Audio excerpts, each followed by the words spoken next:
Welcome to Penrose Learning, where we make understanding easy. In this video, I will explain how to remove zebra blinds from your window.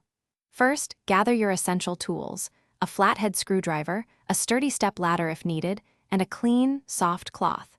Safety is paramount, so always ensure you have a stable footing before you begin. Position your ladder directly beneath the blind, making sure it is securely placed for easy access. This initial preparation is key for a smooth and safe removal, protecting both you and your window treatments. The next step is to carefully remove the decorative valance that often conceals the mounting brackets.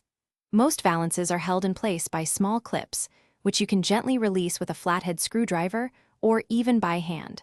Some might simply pull up and out or detach with magnetic fasteners.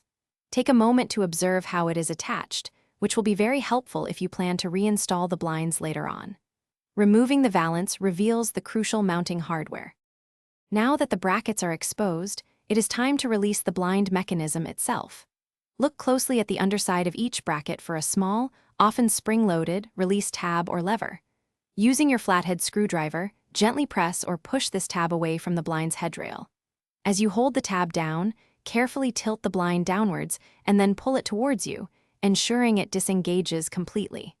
Work slowly and methodically across all brackets. With all the release tabs engaged, the headrail should now be completely free from its mounting brackets. Carefully support the full weight of the blind as you gently pull it away from the window frame. Take care not to let it drop, as this could damage the delicate fabric or internal mechanisms. Once removed, you might want to give it a light clean.